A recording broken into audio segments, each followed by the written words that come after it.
Welcome back, everyone, from the break. Thanks to those tuning in on the live stream. For those who are here, I hope you were able to connect with someone new and enjoy a little food and drink moment. It is an honor to introduce our next session, From Plate to Purpose, Empowering Chefs as Advocates for Change. This session uncovers the many ways in which culinarians today are using their influence and power to drive meaningful change in the restaurant industry and across the food system. My hope is that by the end of today's session, you'll be thinking of your own ways to inspire change from your role as a chef or restaurateur, or find ways to elevate the voices of chefs as catalysts for positive transformation in the industry today. It is a pleasure to introduce our moderator, Katherine Miller. Katherine is the author of At the Table, The Chef's Guide to Advocacy, and has been called one of the most innovative women in food and beverage world today in Fortune and Food and Wine magazines. She's an adjunct professor at the CIA in the Sustainable Food Systems graduate program and has held a variety of illustrious roles over her career. Be sure to check her full bio. Welcome, Katherine. Hi. There we go, that's better. My theater kid voice, I could use that, right?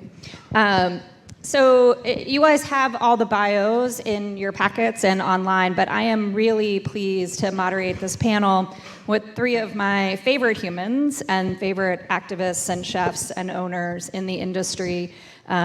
Please welcome, give a round of applause for Marissa Giancarelli from Yolo Tolteria in Kansas City, Missouri, Danny Lee of Fried Rice Collective in Washington, D.C., and Lindsay Ovsasek, the co-founder of the Lee Initiative, and this year's 2024 James Beard Humanitarian Award winner.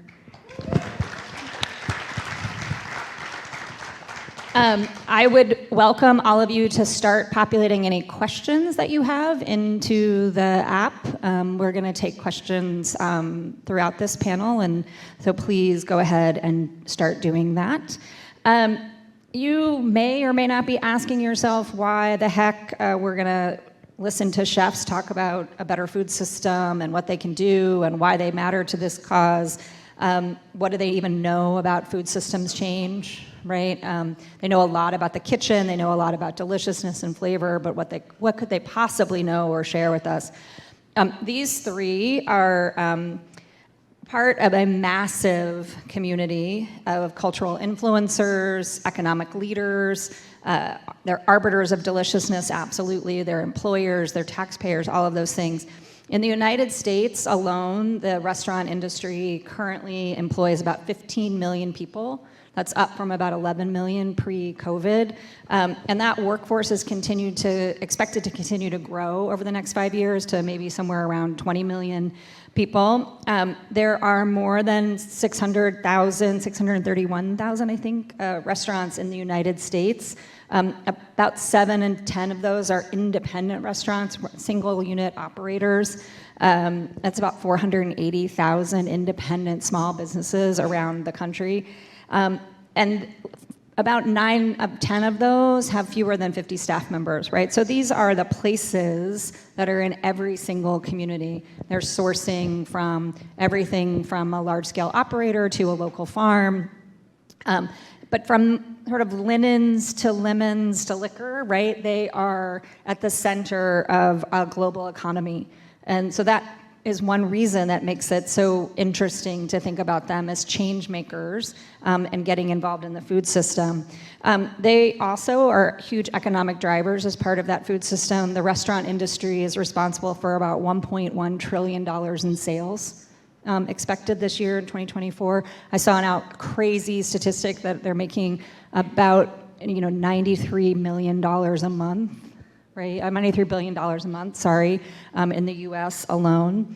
So that just scale of the money, the rent, the taxes, all of the things that they're contributing to is pretty massive. And so if we think about them as those influencers and what they purchase, those economic drivers as employers, there's suddenly this huge industry, right? And if we thought about them on scale of the airline industry or the cruise industry or even, agricultural interests, they would be massive in terms of their voice on Capitol Hill or in state legislators or even in their community.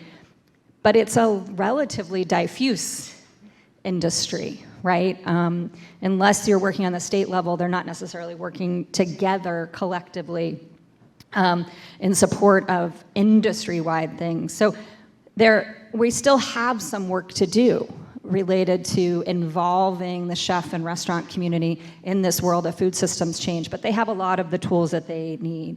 And so these three are sort of representative in ways of different things that are happening on the plate, right? How chefs and restaurateurs are influencing the food decisions that we make and even the local economies, how they operate within community activism and communities, how they raise issues of importance within those communities, and then how they're partnering with others to look at larger scale issues, combating hate, anti-violence, social change issues of all types. So, and this movement is building. These folks are representative of thousands across the country and thousands across the world who are getting involved in these processes. So I'm excited to stop talking for a second and get you to the opportunity to listen to them. But Marissa, let's start with you. You are a chef, you're a restaurateur. You don't come to this path as that wasn't where you were first in your career. Last year, Yoli was literally named the best bakery in all of America by the James Beard Foundation. Congratulations. But part of what makes your business and your bakery so special is the relationship that you have to your purveyors and the conversation that you want to have about the ingredients and what that means to your local economy. Can you tell everybody a little bit about some of your partnerships with the bakery and how you're doing that work from a sustainability and flavor perspective? So thank you. Just for awareness, Yoli Tortilleria really is a passion project. I spent most of my life in healthcare technology, which was quite a shift to go ahead from being a techie to going in food, but it's been wonderful. We really worked on, when you're making a life change of career, like what I did, is you take time to ideate what kind of company you want to be. And we really took time and thought about what are the big drivers that are really meaningful and impactful for us, and how could we contribute to boost our local economy. And the best way to do it is to source locally. It makes sense from an environmental perspective, and of course it makes sense from an economic perspective. So you're investing in your farmers, and we go ahead and first seeked out many farmers in really outside of Kansas City, 20 miles from where I'm at, and we've been in advance. We've been working with them of what exactly we're needing, and they're been producing that, and we go ahead and consume that. So we source all of our corn right in Missouri, Kansas, and Illinois. Our flour is also right in the Midwest. The fat is like 18 miles from us. So really working in partnership with them. Then we work with the University of Missouri. They're conducting research in agriculture. And so I really started getting into, hey, how can we make this even bigger? How do we go ahead? Because I kept on getting farmers asking me very technical questions that I cannot answer from a farming perspective. And so then I started asking around, and that's how I ended up at the University of Missouri, going in with their harvest and really starting to understand what kind of different heirloom varieties grow within our region, because it's very special for us to try to figure out what is the best ingredient to do the most tasty tortilla. And so that's kind of how we started. And so we started testing everything from them, and we go ahead and put that in a database. And this year, 2 farmers approached us and asked us, hey, what would you like to be farmed? They have never farmed, heirloom varieties of corn. And I just sent them to the University of Missouri, to a network, and they know that now they're going to have consumers like myself and other breweries and many others that will go ahead and consume that corn. So it's like building that sustainable network that it's really propelled them for success. No, and it's such an interesting model because I remember, we have this sort of preciousness around farm to table, right? Like everything. But that goes so much deeper because what we've come to understand about our food economy, right, is for every dollar that you spend locally, you're actually generating 3 more. Yep. And you are actually helping through those farmers in the University of Missouri, also generating greater interest, so growing this field. And it had to be delicious, right? That was also not negotiable, right? It couldn't just be a generic flavorless corn, could it? Yeah, and we have tried some corn that is like, no. It's like, it's good for decorating your Thanksgiving table, and that's about it. There's over 72 commercially available types of corn out there. A lot of people don't realize that. And what you see in the fields in the Midwest is a lot of like yellow corn that is only going to end up with the feed.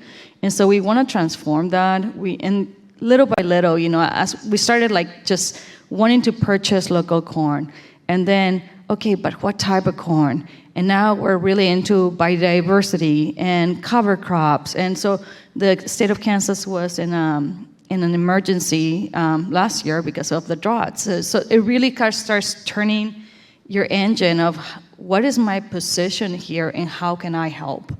And, it's just been one after another when we just keep on going. I want to come back to your work on Capitol Hill for the Cover Act and other things in a minute. But Danny Lee from Fried Rice Collective, I'm from Washington, D.C. You have some of my favorite restaurants that literally my husband will be like, I'm picking you up at the airport, we're going to Chico, right? And you made really intentional decisions around sourcing, and you've done that. But you also were brought into this world of social activism and community-based in a real way when, and I'll let you tell it, but you had about a day where the idea of racism became more than an idea. Yeah, so, growing up, I'm Korean American, but growing up as an Asian American in this country,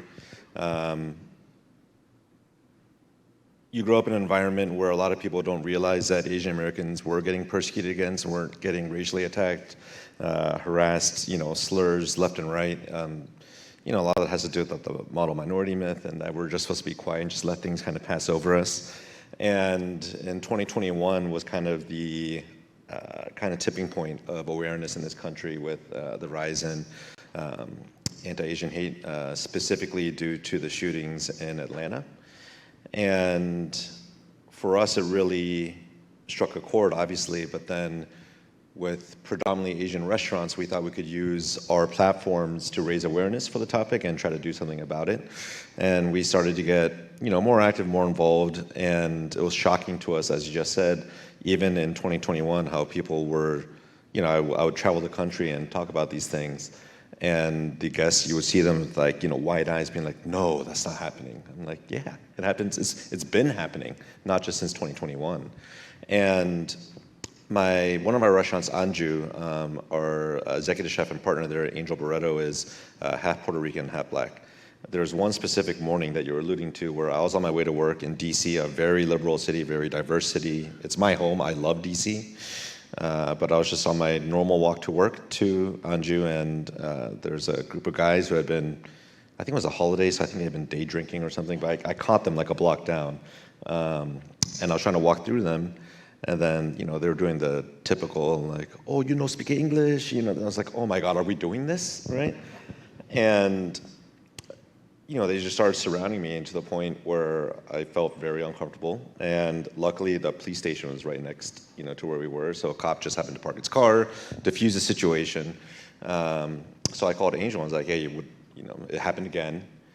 And then he's like, oh, well, I was on my way to the restaurant. I was using my keys to open the front door, and someone in the neighborhood stopped him and basically accused him of trying to break into his own restaurant, right? Because he didn't look Korean, didn't look Asian.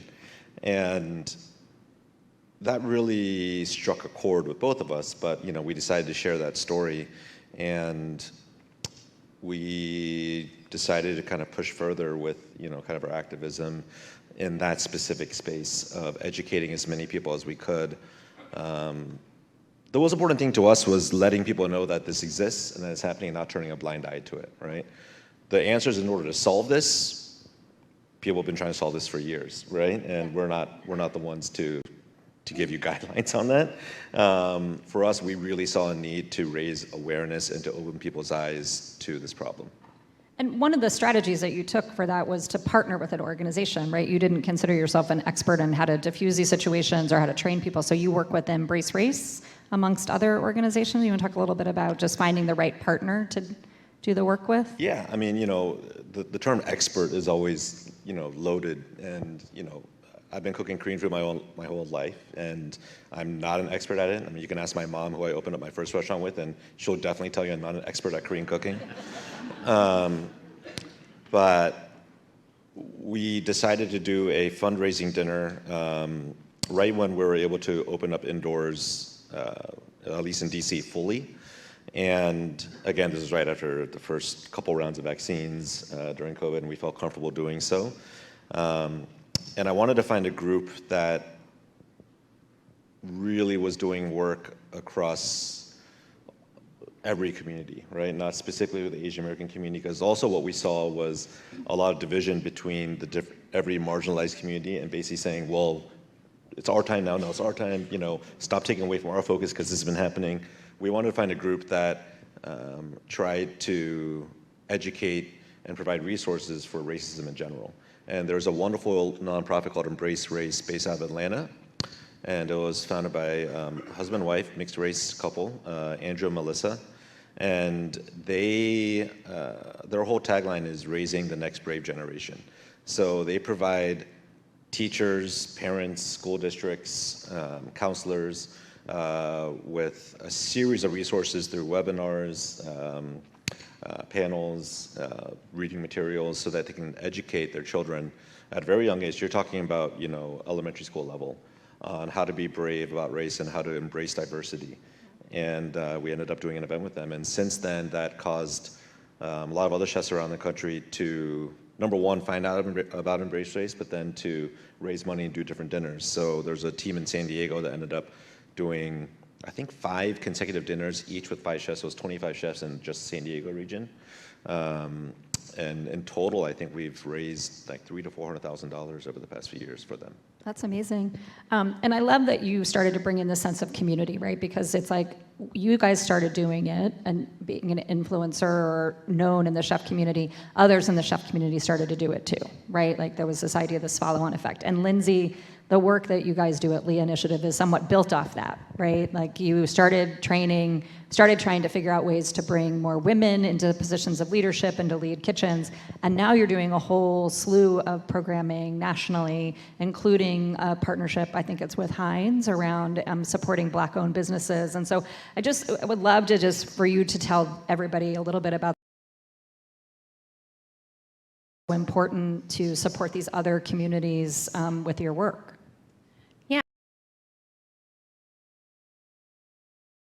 Getting more women into leadership roles, focusing on mentorship. We started as a very small nonprofit.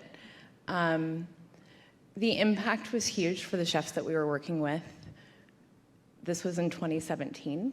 In 2020, obviously, we pivoted to a direct aid model, partnering with restaurants across the country. We kind of leaned to what we learned with starting the mentorship program. I have never called a woman.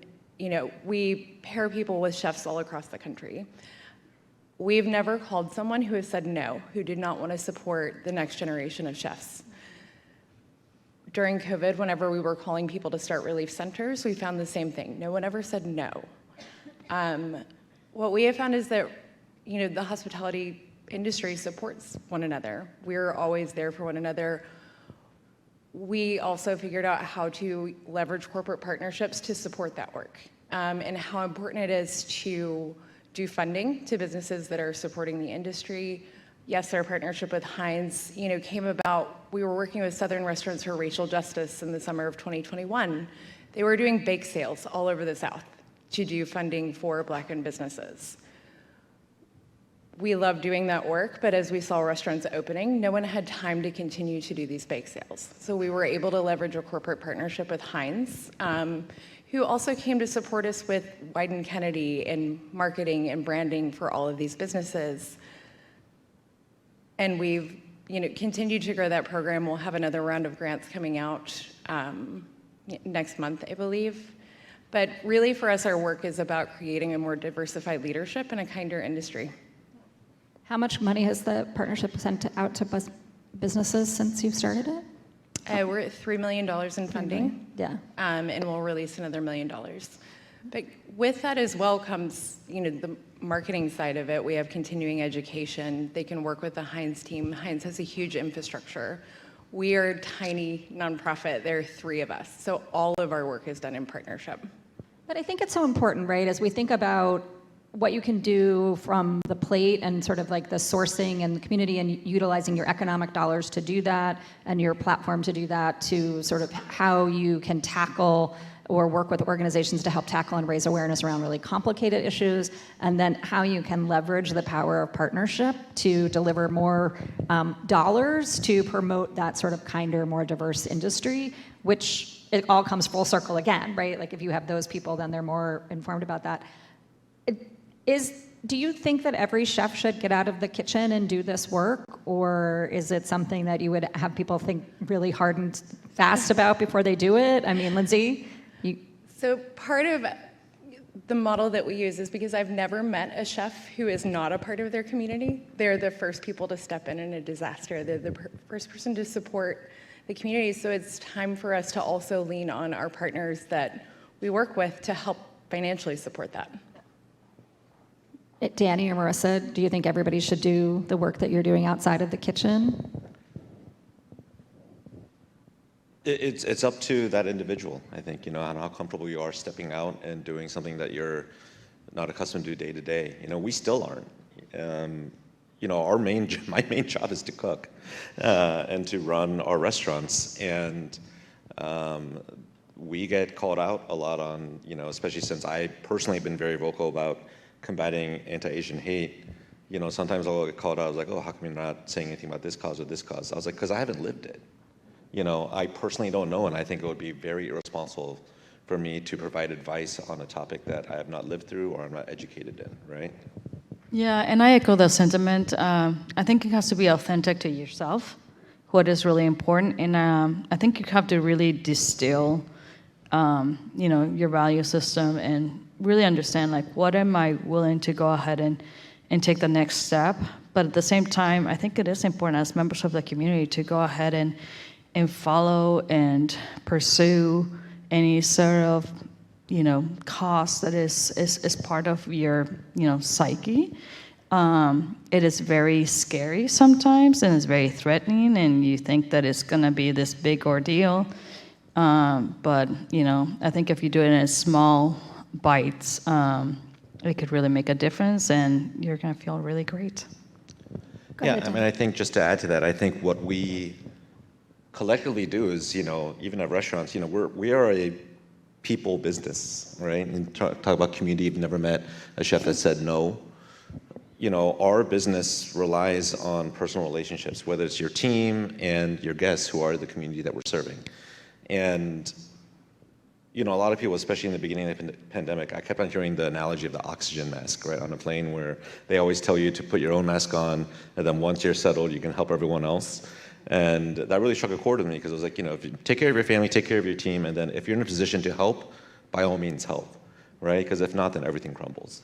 And that's what we did was, we were in a position where we thought we were okay, and it was time to start helping. So in terms of general support, I would say if you are in a position to help, you should. And that starts with humanity, right? You should help as many people in the community that need it, regardless of situation, regardless of race, regardless of topic. If someone needs help and you're in the position to do so, by all means do it. If you're not, don't feel pressured that you need to, because that's going to put your, it's going to affect your own life. I think it's really important too, whenever you're doing this kind of work, if you do it in community with the people that you're serving, ask people what they need. Don't decide for them. I think you were a part of our farm program as restaurants started to reopen.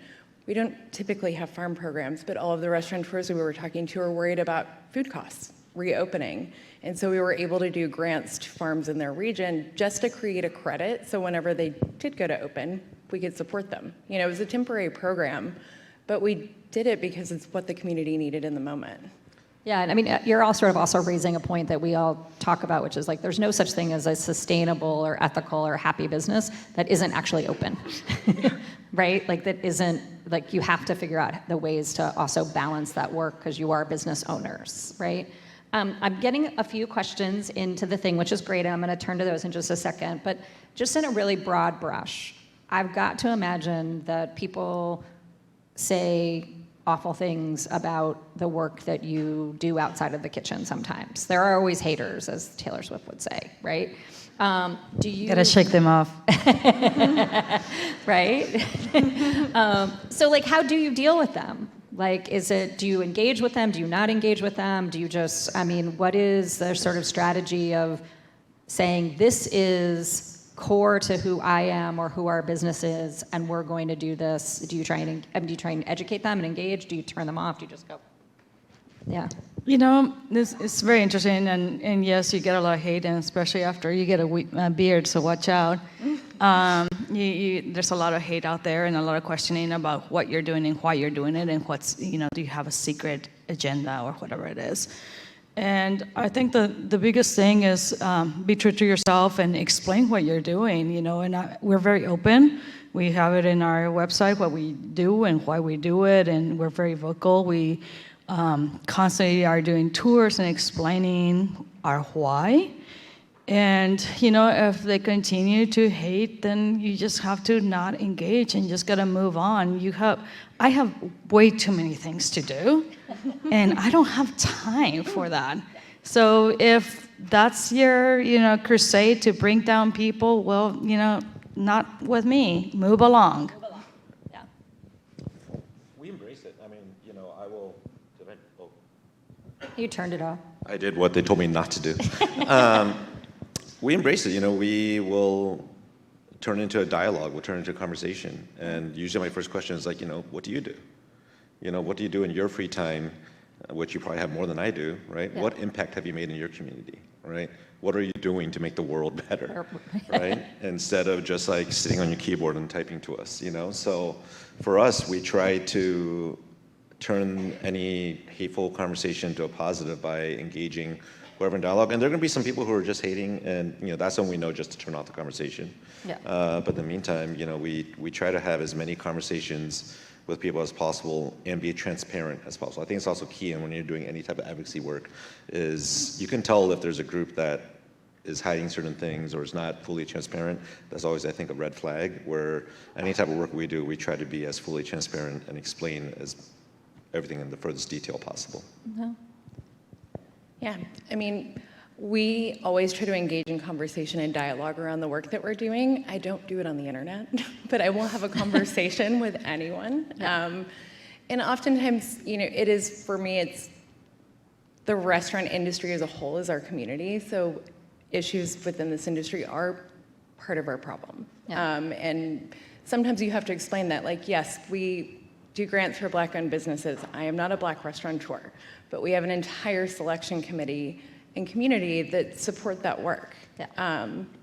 So yeah, we'll have conversation, but not online. I think I'm going to get a T-shirt that says "Not on the internet." Not on the right? internet. Not on the internet. There are a couple of questions in here around sourcing and pricing, right, and sustainability.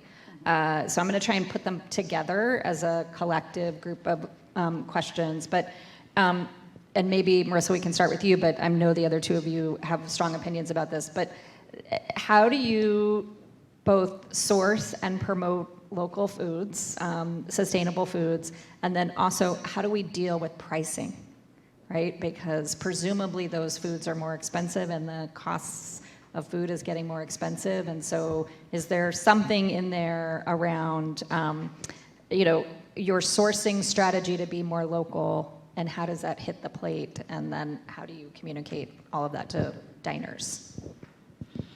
Yeah, I mean, it is going to be pricier. There's no question. But we're very clear. We explain exactly where we're sourcing from, Yep. from our menu, from, if you come in, we tell the story of why it's so important, especially for myself being Mexican, and Mexican cuisine usually seen as a cheap eat. Sometimes you see our tortillas or a concha that was made with heirloom, wheat and yada, yada, yada. And you compare it, to another price point, we do get some kind of like, well, why are you charging this if you're Mexican or whatever? And, I just have to like had that slide off and just show the value. And if you value it, then, maybe my product is not for the naysayers, and that's okay. Yeah. Like one of the things that I have learned is to accept that it's like, look, we're paying fair wages, we're doing all these different things, and we have like amazing farmer partnerships, and for the beef and the pork and everything. And so I'd rather be supporting a healthy ecosystem than make some, random happy diners. So I'd rather make the ones that are really into like what we're about, like they will embrace it. And guess what? They're gonna bring their friends, and those friends are gonna be more friends. And I think that that's really important for you to like stand your ground on like why is it, and of course make it incredibly delicious. Yeah. And I think I don't know.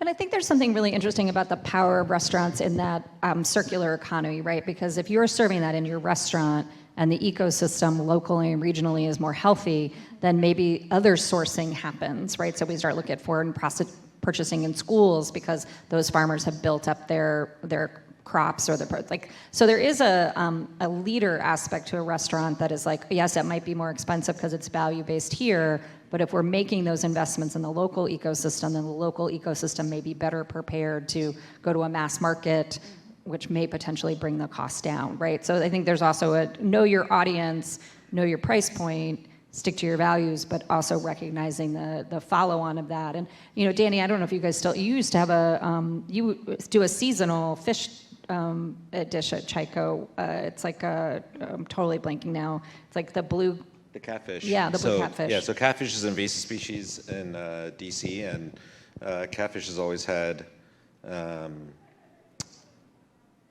In DC, it was always like a polarizing, fish to put on a menu. But we made a fried rice out of it. And we utilized one of our seafood vendors who actually had a smoke facility inside their fish house. And they were catching, local catfish, which helped the local waterways. They would smoke it for us. So we made this, when Chico first opened, we made a smoked catfish fried rice that was very polarizing when it first opened. But once people tasted it, they're like, oh my God, it's freaking good. Delicious. And then we told people, like, you're actually helping, by eating this, you're actually helping the, local waterways here. Yeah. And that was important to us. But, to touch upon what you're saying about, Mexican food and people saying it was cheap, we get that all the time with Koreans. And I think any ethnic food that's in the States, what needs to stop is the relation between price and authenticity, right? There's always been all these lists across, I don't care what city you're in, there's always these like cheap eats guide, and I hate them. Yeah. Because typically the first 50 are ethnic restaurants, right? And what that does is it pigeonholes our food into a price point, right?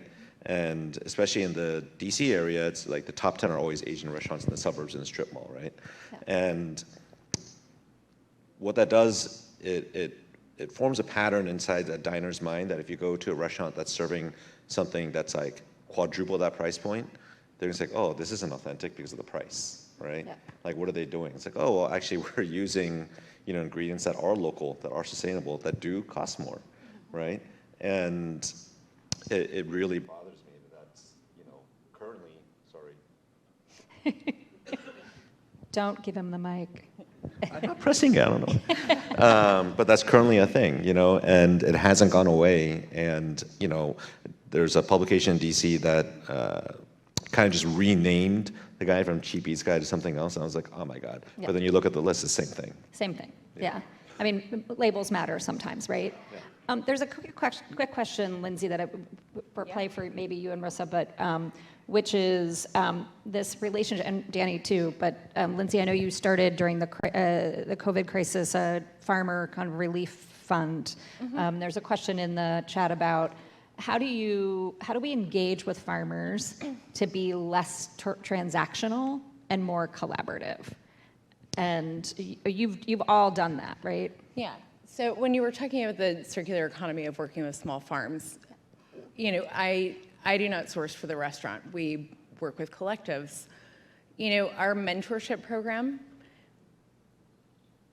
the person that we purchase all of our lamb from is the person who trains all of our they do a butchering workshop with all of our chefs. There's also room for dialogue with working with them. So, you know, they do a specific,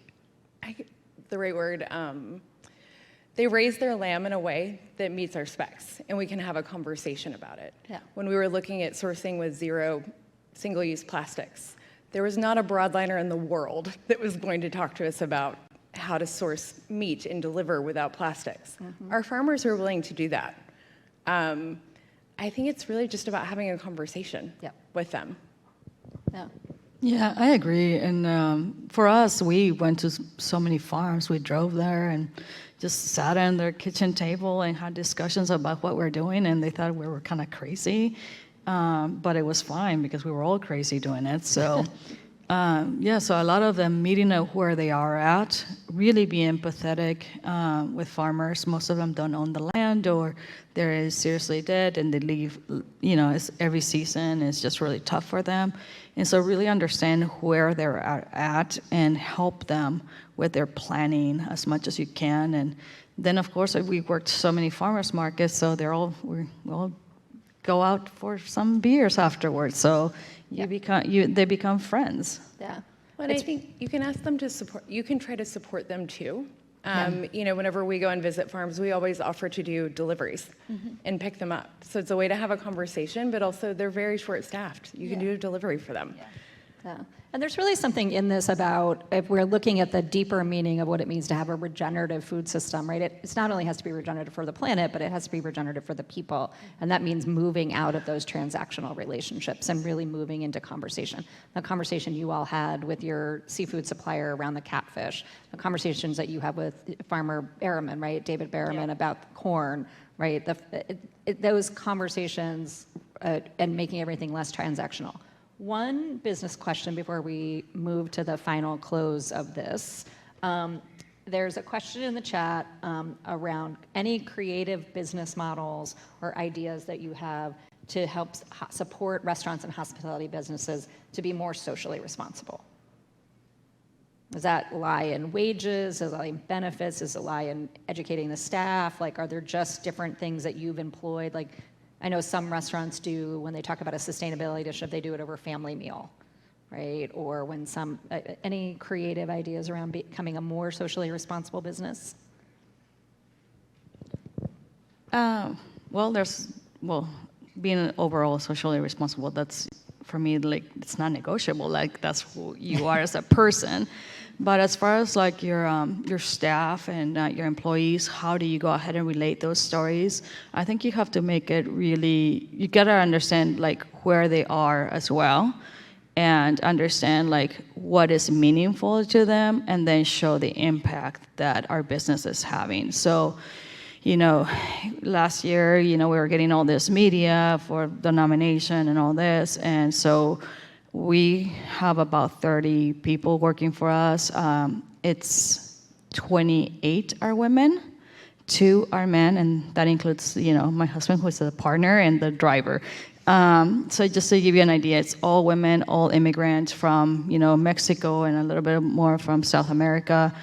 And, you know, they understood the impact that our business was having for Latin Americans and for just overall the farming community, and they read the articles and they would post them in their socials. So their families that they have not seen in years would know where they were working. So, you know, it was very meaningful to them, and they understood like the broader impact that they were having. So it's like meet them where they are and what they want to go ahead and share. But I don't force them down the throat on them or anything. I just, you know, we will have conversations about what we're doing, but it's very casual. It's not, you know, it's not a formal training or anything like that. Yeah. Anything that you guys do? I mean, I would say, again, just meeting people where they are. We always talk to the staff. You know, I know it used to be really common to have shift drink everywhere. Yeah. You know, if we have one person who does not imbibe on staff, we don't. We actually make shrubs and do fun, you know, just supporting healthy lifestyles. Yeah. Anything you guys do, Danny? Just do conversations, and some of it's due to the programming that we do with the different events, like we do an Embrace Race dinner or a wine dinner that highlights, like a black-owned winery, for instance. It's really important to have at least the principals or someone that represents that initiative in-house, and then what we do is, pre-shifts at restaurants typically are talking about 30 minutes, 45 minutes with the lineup, talking about the new menu or the specials for the day. Those usually we do 2 hours before we open the doors, and we actually have almost like a mini panel, where it educates the staff. And, and the way I always close it out is, you now have the tool to then sell this to the guests tonight, where it looks like you actually have ingested this information, as opposed to just reading it on a quick email that we send out to people. That's not real to me. Yeah. In order to have those real conversations and actually hear it from, a representative or founder of that initiative, I think is extremely important. Yeah. So time goes quickly on this stage, and I'm going to ask one last question, and it's going to be from the chat. There are a few questions in the chat about sustainable business models, wages, food access. I would strongly encourage you to come to the breakout session where we're going to do a continuation conversation, and you can ask all of those questions in person. And we're also going to tell you about some practical ways to get involved. And McBride's going to join us from the James Beard Foundation to talk about their climate campaign. So we're not going to get to all of these questions. So I would just strongly encourage you to come to the breakout session. But let's leave them, because it came up in the chat, which is, what would you recommend, how would you recommend someone get started, a young chef or culinary professional who wants to start doing more, right? Wants to get more involved with farmers, get more involved with community organizations, get more involved in issues of the day. What's the first thing that they can do? I would say pick the thing you know. When Roe v. Wade was overturned, it was devastating. We all wanted to do something to help. We didn't know what to do to help, but we know how to feed people, so we went and fed ACLU workers, people that were fighting for us. We did family meals for their family. Pick the thing you know how to do and start engaging with the community and see what else you can do to help. Yeah. Danny? Yeah, I would say focus, on the same lines of those. If you try to do too much, you're going to do too little for a broad scope of issues, where you're just focused on one thing at a time and utilizing your skill set and your growing skill set throughout the years that follow. Yep. You'll be able to have a good impact. But start off small and don't feel pressured to solve everything at once. Yeah, we can't, right? Yeah. Yeah, same echo. Start small, and the biggest thing I can remember is just it's so overwhelming, and you feel like, am I going to have an impact? You're going to have a better impact if you just literally start small on what you know, what you really are passionate about, and that thing will take you from one place to the other until you're in the right place. Yeah. Well, give them all a round of applause, you guys. Thank you to the CIA for having us, and I just hope that everybody, chefs and restaurateurs are this incredibly with new and creative ideas every day, and I think the advice of know what you can do, how you do it, that skill, to build on that skill over time and build really meaningful partnerships and relationships, whether it's from the farm to the community or even globally, is the way to get started. So thank you guys very much. Thank you.